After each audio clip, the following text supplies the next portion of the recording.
8h07. Allons dans les ateliers des réparateurs autodidactes. Ça existe, et beaucoup d'ailleurs. Ils analysent les pannes, diagnostiquent la cause exacte et remettent des appareils électroniques et électroménagers en bon état. Pourtant, plusieurs d'entre eux n'ont appris nulle part la réparation que sur le tas.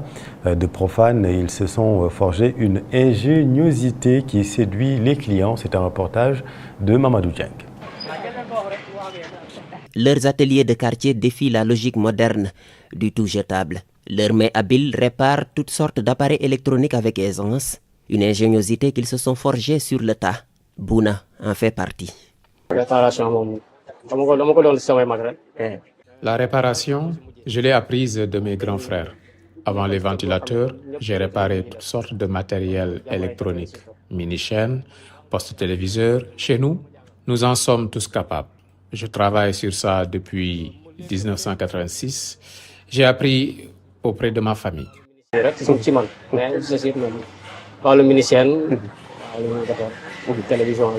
Les ventilateurs présentent souvent des défaillances au niveau du moteur ou du dispositif qui guide son assemblage. Mais le réparateur maîtrise l'appareil par cœur.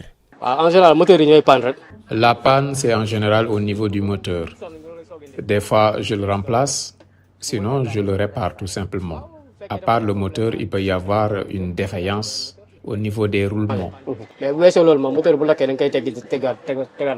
Un métier appris sur le tas au fil du temps. Son seul boussole, la curiosité.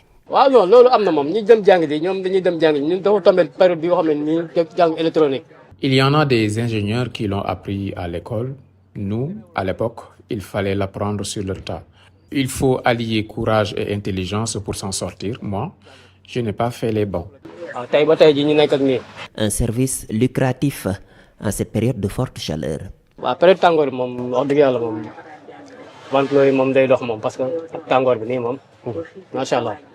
Les clients ne se font pas rares, ils sollicitent régulièrement le savoir-faire du réparateur. Son service est satisfaisant.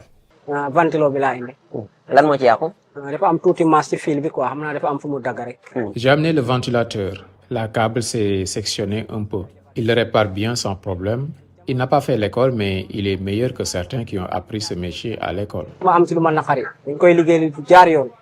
Android, iPhone, réparer. Parfois, il récupère des pièces sur des appareils hors d'usage pour ressusciter une autre machine. C'est le cas pour François pour les téléphones portables. Dans son atelier au marché Fass, ces appareils n'ont plus de secret pour lui. Je répare toutes sortes de téléphones. La panne, c'est souvent au niveau de l'écran. Sinon, la place du chargeur. Réparer sans problème. Un génie intuitif, une ingéniosité que François s'est forgée sur le tas. Je l'ai appris nulle part. Je côtoyais quelqu'un qui faisait ça. In fine, j'ai maîtrisé la démarche. Le téléphone n'a plus de secret pour moi. Il arrive bien des cas que le jeune réparateur abîme complètement un appareil à ses dépens, mais il s'en sort renforcé. Ça arrive parfois de détruire un téléphone et de payer aux clients, surtout à mes débuts. De profane à réparateur confirmé de matériel électronique et électroménager, il se frotte les mains et ces réparateurs ont gagné la confiance des clients. Ça va, on ne se plaint pas.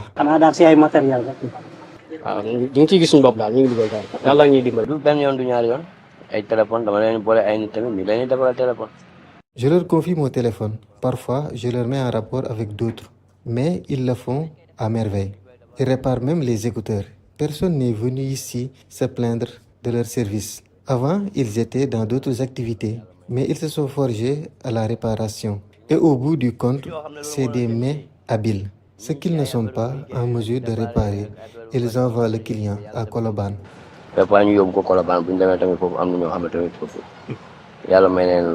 Sans diplôme ni école, il démonte et remonte ses appareils parfois complexes grâce à l'observation et l'expérience. Ses mains habiles savent réparer toutes sortes de matériel, une ingéniosité qu'ils se sont forgés sur le tas.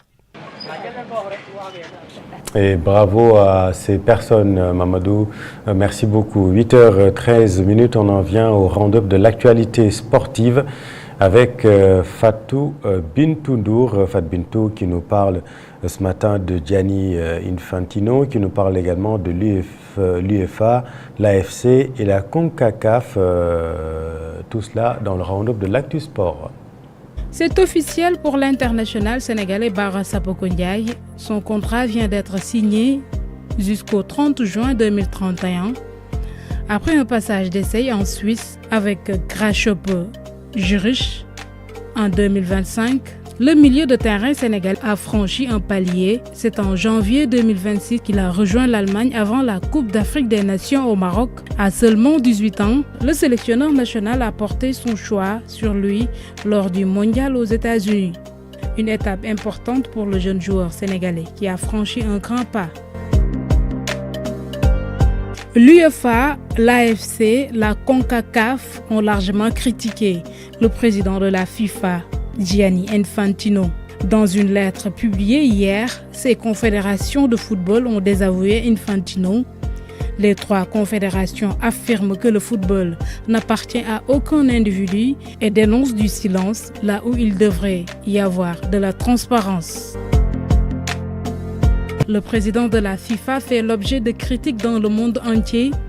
L'UEFA, la CONCACAF et l'AFC rejettent ainsi les récentes excuses de la FIFA concernant le projet d'ouverture à des investisseurs privés. Elle estime qu'il s'agit d'un défaut de jugement et d'une rupture fondamentale de confiance envers les institutions, même que la FIFA existe pour servir. Selon certains médias européens, l'UEFA menace de boycotter tous les tournois de la FIFA. La CONCACAF et l'AFC n'entendent pas non plus revenir sur l'élargissement des compétitions, les dotations liées à la Coupe du Monde ou toute autre décision prise collectivement. Ces décisions ont été prises ensemble et doivent être maintenues. Merci Fatou Bintou. 8h15 mbokk yi ñu ngi leen di nuyu te di leen dalal ci seen matinal Even Prod Média léegi bu leen fàtte sunu débat du mardi dinañ ci dalal Alassane Cissé bokk ci FDR ak itam Sanu Dione di ancien député.